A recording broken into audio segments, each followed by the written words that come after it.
예, 어제 5월 첫 주일 예배를 드리고 이렇게 또 한 주간을 열면서 월삭 새벽 기도로 올라오시고 또 은혜 보좌 앞에 모이신 모든 분들 가운데 우리 하나님께서 신령한 은혜와 능력으로 함께 하시기를 축복합니다. 특별히 5월 달 내내 주님께서 풍성한 은혜로 우리 성도님들 나아가는 앞길과 영혼과 심령 가운데 부어주시기를 축복합니다. 우리 그런 기대를 가지고 오늘 마태복음 첫 시간입니다. 사복음서를 나누고 싶었습니다. 원래대로면 그때 제가 하여간 끊어진 새벽기도 끊어진 부분을 보니까 구약이었더라고요. 구약 이제 소선지서들 이제 다루고 있었는데, 근데 그것을 이어서 하는 것보다 요새 이제 예수 그리스도께서 또 새롭게 열어주시는 그런 은혜의 말씀들이 있으니까 신약을 다루고 특별히 신약 중에서 이 사복음서 예수님의 말씀들이 이제 많이 기록되어 있지 않습니까? 이제 처음에는 이제 족보 이야기나 예수님 탄생 이야기들이 있지만 금방 예수님께서 말씀하신 내용들이 쭉 나옵니다. 그래서 주님이 말씀하신 것들이 요즘 다시 열려지고 있으니까 이것들을 같이 한번 보고 은혜를 누리는 게, 지금 부어주시는 은혜를 누리는 게 제일 좋지 않습니까? 그래서 이 신약 마태복음 사복음서를 같이 나누게 되었습니다. 여러분, 주님이 부어주시는 은혜 속에서 같이 이 홍수를, 이 폭포수를 누리는 기쁨과 또 하나님의 성령이 깨닫게 해주시는 조명의 은혜, 여러분 마음껏 누리는 그런 기간이 되시기를 축원합니다. 사복음서는 제가 여러 차례 그 관계에 대해서 얘기했는데, 가장 큰 관계는 이 예수님의 전기문이지 않습니까? 사복음서 자체가. 근데 복음서를 4번 쓴 이유는 입체적으로 썼다 그랬죠. 왜냐하면 예수님이 워낙 입체적인 분이십니다. 그래서 지난 2000년간 예수님에 대해서 연구를 했는데도 이 신학과 신앙의 천재들이 예수님에 대한 연구를 했는데도 제가 보기에는 에베레스트 산에 첫 삽 정도 뜬 느낌입니다. 파도 아무리 파도 모르는 게 더 많고, 우주를 알면 알수록 모르는 게 더 많다라는 걸 아는 기가 막힌 것이 이 우주 자체도 주님께서 만드신 일부지 않습니까? 하나님 세계의 일부예요. 그래서 하나님을 알면 알수록 모르는 게 더 많다라는 걸 아는 게 인간의 어떤 자세 같습니다. 제가 보기에는 안다고 여태까지 40년간 연구하고 파왔는데 몰랐구나. 몰랐구나. 그런 거. 야, 부활 교리도 새롭게 아는구나. 40년 돼서. 그러고 나서 눈 떠서 보니까 말씀들이 다시 보이기 시작하는데, 그래서 내가 아는 게 주님이 보여주시는 것만큼 아는구나. 그렇죠? 그래서 늘 겸손하면서, 그러면서도 알아가는 기쁨. 뭘 알겠습니까? 인생 100년 살면서. 근데 그 무한하신 주님을 일부라도 알아가는 기쁨, 그 은혜, 이것들을 우리가 계속해서 누리고, 그래서 마음껏 누리고. 이 4번을 쓴 이유는 예수님이 그만큼 위대하신 분이신데 너무 입체적인 분이시라서 그것을 그렇게 4번에 걸쳐서 썼는데, 이 4권의 특징이 있다 그랬죠. 물론 4권 자체가 예수님의 탄생부터 죽으심까지, 그 부활 승천하시는 내용까지 다 다루고 있습니다만은 포커스가 다 달라요. 어떤 걸 쓰더라도 다 관점이 다른데 이 4분의 신학자의 관점들이 다 다릅니다. 그래서 그럼 도대체 뭐가 다르냐? 우리는 읽어서 잘 모르죠. 이거 마태, 마가, 누가, 요한 읽는다고 해서 내용 파악하기도 힘든데, 여기에 이 마태가 관점이 뭔지, 그다음 마가가 뭘 의도하고 썼는지, 누가가 어떤 측면에서 이 복음서를 기록했는지, 요한은 어떤 마음으로 이런 것들을 다뤘는지, 이거는 그냥 하여간 이렇게 저희가 더 열심히 연구해서 우리 성도님들이 이렇게 만나를 드시기 편하게끔 어떻게든 연구하고 더 공부해서 알려드리면, 그것으로도 제가 보기엔 그거 소화하기도 벅차실 거다. 그거 소화하기도 벅차실 거다. 근데 어떤 분들은 이제 딱 그것을 이제 저희가 알려주고 또 이렇게 드리는 그 말씀을 딱 마중물로 삼아서 어떤 분들은 막 파고 들어가는 분들 계십니다. 일반 평신도 중에서도 저도 그런 사람 중에 하나였어요. 저도 평신도였잖아요. 이제 서른에 부르심을 받아가지고, 그러니까 평신도였다가 이렇게 하는데, 저희 선생님들이나 이제 목사님들 이제 알려주시면 저게 왜 저러지? 궁금한 거예요. 그래서 왜 진화론이 창조론에 대해 배우는데 진화론은 뭐가 문제지? 궁금한 거예요. 그래서 이제 파들어가고 이제 그러다가 결국은 여기까지 이제 오게 됐는데, 그런 분들 너무 좋습니다. 그렇게 하셔야 돼요. 마음 주실 때, 열어주실 때 쭉쭉 파고 들어가세요. 그런 분들 중에서 하나님께서 터트려 주셔요. 그래서 마음이 올 때 그걸 쭉 파고 들어가세요. 기도도 딱 감이 잡힐 때 쭉 들어가셔야 돼요. 영계가 열립니다. 그럼 내 육신의 생활에 방해가 되느냐? No. 육신의 생활도 더 열려요. 할렐루야. 그렇게 되는 겁니다. 더 열려요. 내가 미친 듯이 더 열심히 하고 성경 연구하고 기도 열심히 하면 먹고 사는 문제 방해되는 거 아닌가? 나 신학해야 되는 거 아닌가? 걱정하지 마세요.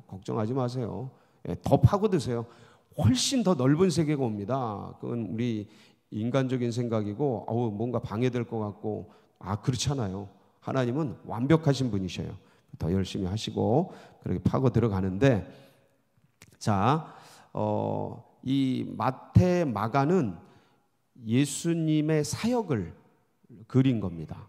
예수님의 사역. 그 다음에 누가, 요한은 예수님의 인격을 그린 거예요. 쓴 거예요.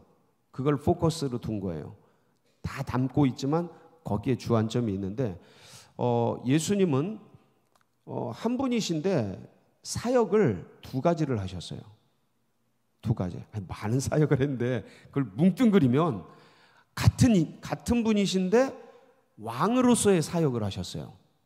이분은 진리의 왕으로 오시잖아요. 그렇죠?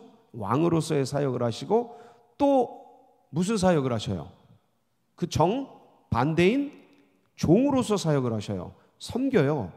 구원의 종으로 섬기신다고요. 목숨까지 바쳐서. 왕으로서는 진리를 선포하시고, 세상에 천국을 선포하시고, 하나님 나라, 왕이 나라의 왕이잖아요. 나라 개념이잖아요. 왕은 그러니까 하나님 나라, 이걸 선포하셔요. 이거는 왕으로서의 개념입니다.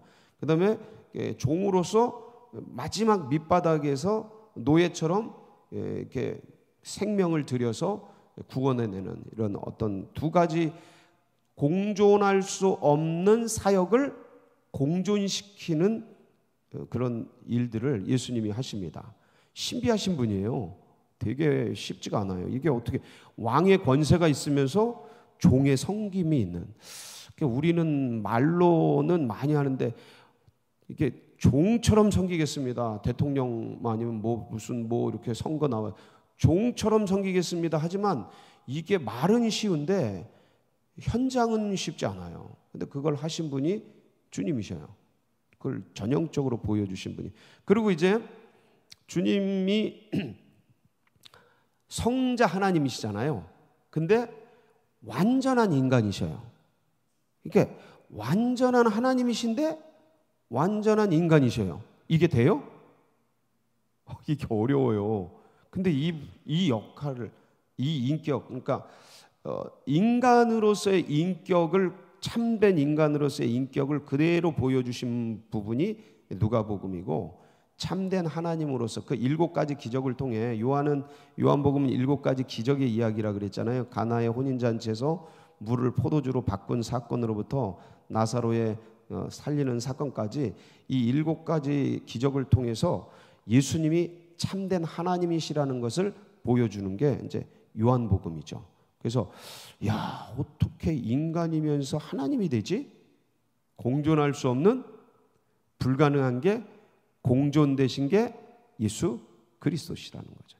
근데 그 예수님이 인성과 신성이 공존하고 있는 그 모습이 이제 우리로 보면, 우리 사람으로 보면 이 의로운 영생과 불의한 육체가 공존하고 있는 거랑 똑같아요.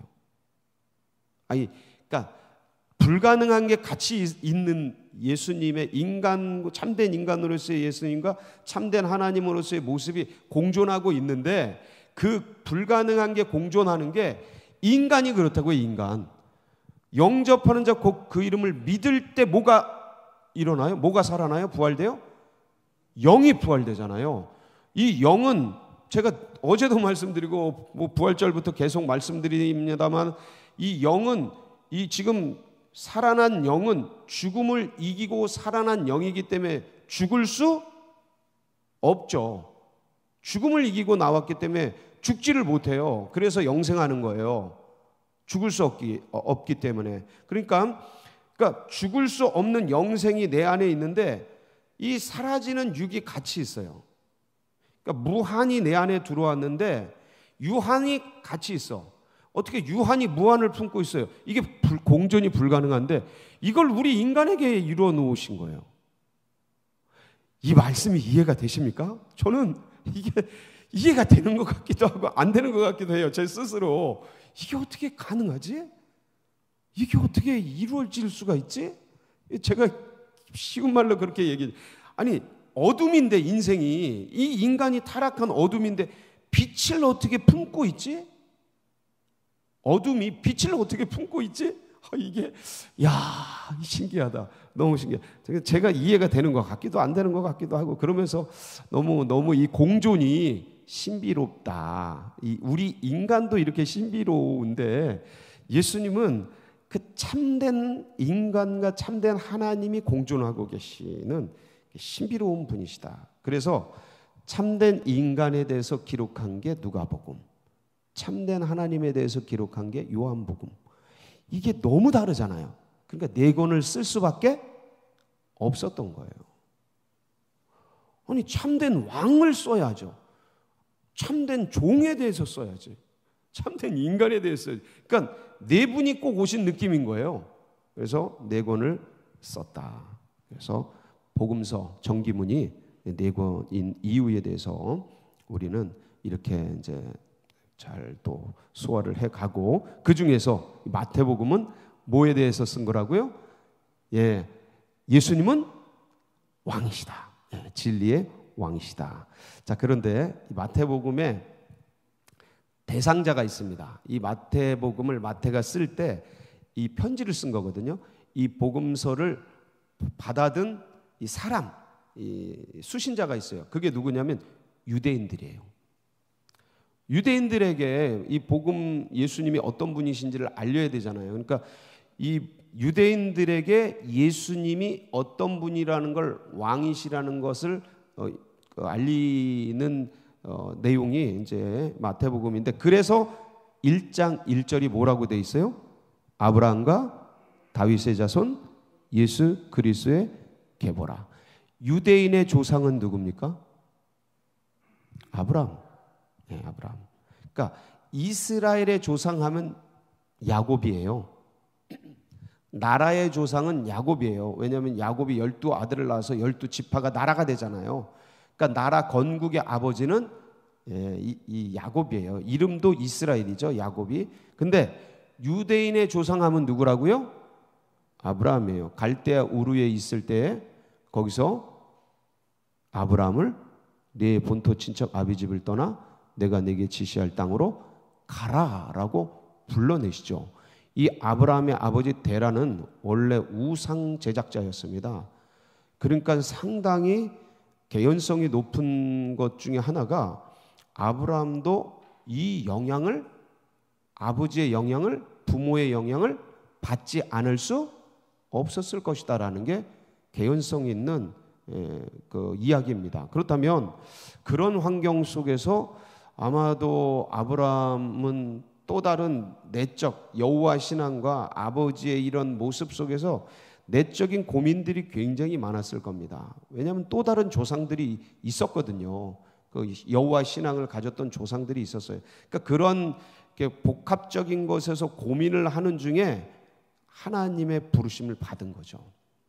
내 본토 친척 아비집을 떠나서 내가 네게 지시할 땅으로 가라. 그래서 하란 땅으로 가서 하란에서 있는데 아버지 데라가 돌아가시죠. 원래 가나안 땅으로 가려고 출발했는데 하란에서 머물다가 아버지 데라가 돌아가시고 그 돌아가시는 죽음을 보면서 정신을 번쩍 차립니다. 그리고 다시 하나님의 부르심을 받죠. 네 본토 친척 아비집을 떠나 내가 네게 지시할 땅으로 가라. 이 두 번 받습니다. 부르심을. 그래서 가나안 땅으로 들어가서 이제 여기서 그 25년간의 기나긴 세월들을 보내면서 그 마지막 이제 아들, 유일한 아들 이삭을 낳게 되고 이 이삭을 통해서 믿음의 조상으로 이삭을 드리잖아요. 예? 마지막에 100세에 낳은 아들 이삭을 바치라는 그 주님의 말씀을 선명하게 듣습니다. 처음에는 들어도 딴 길 가고, 예? 약속을 받아도 딴짓하고 뭐 이스마엘 낳고 어디 뭐 저 애굽으로 내려가고 그 참 여러 가지 엇나가는 길들을 가다 나중에는 믿음이 바로 서가지고 100세에 낳은 아들, 이 아들을 통해 네 자손이 후손이 많아질 것이다라는 약속까지 받은 그 아들을 번제로 죽여버리라는 얘기를 듣고도 바칠 정도로 믿음이 커버리죠. 믿음이 성장하는 겁니다. 네, 믿음이 성장해요. 그래서 주님 잘 따라가면 믿음이 성장하고 인격도 성장합니다.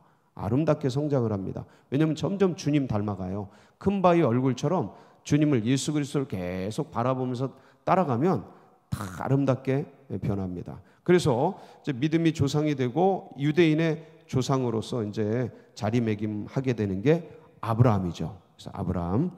그리고 다윗은 누굽니까? 이제 사사기를 지나서 이스라엘이 왕정 국가가 시작이 되는데 첫 왕은 누구냐면 사울이죠. 근데 사울은 주님께서 주님을 따르다가 주님의 명령을 거부해서 폐위가 됩니다. 그리고 이 진짜 왕 중에 왕이 일어나는데 그게 누구예요? 다윗이에요. 그래서 이스라엘의 왕 하면 대표자가 누구예요? 다윗입니다. 다윗. 그래서 왕 중에 왕. 자 보세요. 아브라함은 유대인의 조상입니다. 그리고 다윗은 왕의 조상이에요. 아브라함과 다윗의 자손 예수 그리스도. 이 얘기는 뭐예요? 유대인들에게 지금 무슨 말하는 거예요? 이 예수 그리스도는 유대인 중에 유대인이고 왕 중에 왕이다라는 걸 얘기하는 거예요. 자, 근데 거꾸로 유대인 중에 유대인인 예수 그리스도께서 누구에 의해 죽임을 당해요? 유대인에게 죽임을 당해요. 왕 중에 왕인 예수 그리스도께서 어떻게 돌아가셔요? 죄인으로 돌아가셔요. 반역자로. 그게 십자가형이에요. 그러니까 이 첫 언어가 아브라함과 다윗의 자손 예수 그리스도의 세계라 하고 족보에 대해서 쭉 얘기를 하는데 유대인 중에 유대인인 이 예수께서 유대인에 의해서 돌아가시고 왕 중에 왕인 이 예수께서 죄인으로 십자가에 달려 돌아가시는 비극적인 결말이 나중에 있게 된다라는 것이죠. 그러니까 이 족보가 시작되는 첫 언어에 굉장히 많은 함축적인 의미를 담아놓은 거예요. 마치 창세기 1장 1절에 66권을 함축적으로 압축해서 1장 1절에 딱 넣어놓고 그래서 성경을 모르고, 그러니까 다 읽지 못하고 1장 1절만 읽어도 하나님이 어떤 분이신지를 그냥 압축파일처럼 짜르륵 하고 알 수 있도록, 이게 지금 마태복음이 그런 선포를 하는 거예요. 아브라함과 다윗의 자손 예수 그리스도의 세계라, 계보라. 이 계보라고 그러고 전에 버전은 세계라. 이 계보가 뭐냐면 족보라는 뜻이에요. 족보라는 뜻인데, 그러면서 이제 이 족보 이야기가 쭉 나오게 됩니다. 이 족보 이야기를 보면 여기서 세 분의 여자 이름이 등장을 해요. 6절까지 읽었잖아요. 세 명의 여자 이름이 등장을 해요. 누구 등장합니까? 한번 보세요. 네, 3절에 유다는 누구에게서? 다말에게서 베레스와 셀을 낳고, 다말이라는 여자가 등장하죠. 5절에 살몬은 누구에게서? 라합에게서 보아스를 낳고, 보아스는 누구에게서? 룻에게서 오벳을 낳고, 이렇게 세 명의 여자가 등장을 합니다. 근데 이 세 명의 여자가 공통점이 있어요. 자, 보세요. 유대인 중에 유대인이요, 왕 중에 왕인 아브람과 다윗의 자손 예수 그리스도의 계보라. 그러면 이 유대인의 정통적인 피, 다윗의 정통적인 피가 쫙 전개가 돼야 되잖아요. 근데 이 복음서 마태복음은 그 예수 그리스도의 계보를 보통 왕의 계보고 유대인 정결한 혈통의 계보를 쭉 기록을 해야 보통 맞는데, 그렇지 않아요. 정확하게 여기에 여자 3명이 들어오는데 이 여자 3명 다 이방인이에요. 이방인입니다. 유대인 계보들이 아니에요. 이방인이 들어와요.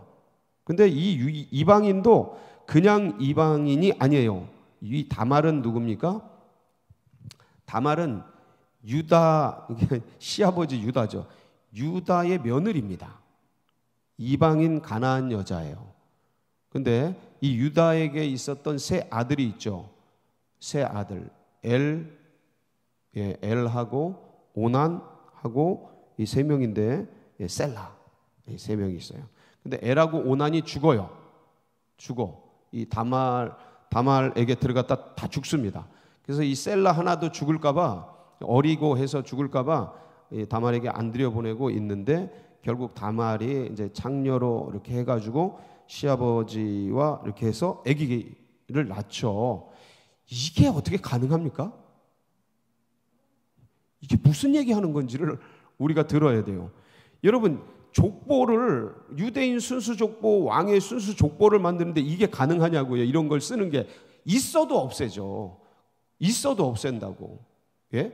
근데 이걸 집어넣어요. 이게 뭘까 도대체? 무슨 얘기를 하는 걸까? 예? 무슨 얘기를 할까? 그러니까 혈통, 민족, 족보, 그걸 뚫고 누가 들어오는 거예요? 다말이 들어오는 거예요. 예, 다말이 들어오는. 우린 이방인이잖아요. 뚫고 들어왔잖아요. 희한한 얘기를 하는 거죠. 이 살몬은 라합에게서, 라합은 또 어떤 여자입니까? 가나안 여자죠. 아모리족 속입니다.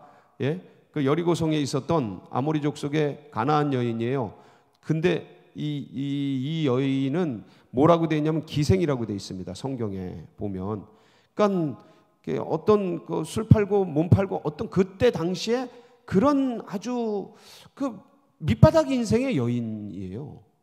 아주 약한 자예요. 약자예요. 버려진 존재라고요. 비극적인 운명의 여인이에요.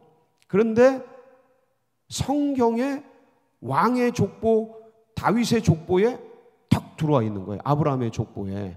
이방인이고 기생이고 이런데 도대체 어떻게 들어오냐? 그 여인에게 믿음이 있었던 거예요. 상천하지의 하나님, 너희들이 섬기는 그 하나님은 자기들도 잘 몰라. 자기들도 잘 모릅니다. 예? 근데 이 이방인 여인이, 아니 그 출애굽해가지고 나온 그들조차, 그 유대인조차, 이스라엘인들조차도 제대로 잘 못 섬기고 그 애굽에서 섬기던 그 신들을 같이 섬기고 막 이러고 있었던 그런 때예요. 이때가. 근데 상천하지 하나님이 니네 하나님이시다라고 이방인의 여인의 입에서 고백을 하고 그 신앙을 주님께서 탁 이 족보에 넣어버리시는 거죠. 족보에. 출신 성분을 안 가리셔요. 그리고 보아스는 룻에게서 오벳을 낳고, 이게 전부 고조 할머니가 되는데, 룻에게서 보아스를, 룻은 이게 모압 여인이잖아요. 모압 여인인데 그 나오미를 쫓아가지고 와가지고 결국은 이제 보아스에게서 오벳을 낳게 되는, 그래서 다윗의 증조 할머니가 되는 그런 역사가 있는데, 자 끝까지 어머니 하나님을 내 하나님을 섬기고 어머니를 내 어머니를 섬기고 따르겠나이다 그러면서 신앙을 쫓아온 거죠. 이 여인 아무것도 아닌 여인이에요. 이방인 여인, 그냥 사라질 여인인데 신앙을 쫓아가요. 어머니 하나님이 내 하나님이시고 어머니가 내 어머니십니다. 이 성경의 하나님 예수 그리스도 쫓아서 우리가 여기까지 왔잖아요. 그랬더니 우리를 적자로 삼아주셨잖아요. 천국의 백성으로 영생을 누리는 예수 그리스도의 이 부활된 영을 우리 안에 넣어주셨잖아요. 할렐루야. 누구나 와라, 이게 누구나 와라. 그러니까 이게 유대의 족보고 왕의 족보인데 지금 말하는 거 뭐라고요? 누구나 와라. 천국은 예수 그리스도에 의해서 침노하는 자의 것이 됐다. 혈통과 민족과 선민 사상으로 닫혀진 이 계보에 예수 그리스도께서 활짝 열고, 누구나 믿음 가지고 들어오면 출신 성분 안 따지고 상하고와 빈부귀천 안 따지고 모든 걸 열고 받아들이는 영생의 문, 천국의 문을 열어주셨으니 누구나 와라. 할렐루야. 여러분, 이 나라, 이 하나님 나라 누구나 들어가는 그 중에 우리가 들어오게 돼서 얼마나 감사합니까? 이거 마음껏 누리세요. 이 한 달 내내 누리세요. 그분 찬양하세요. 그분 기뻐하세요. 그분 간증하세요. 그렇게 한 달을 풍성하게 살아가는 복된 날 되시길 축복합니다. 같이 기도하시겠습니다.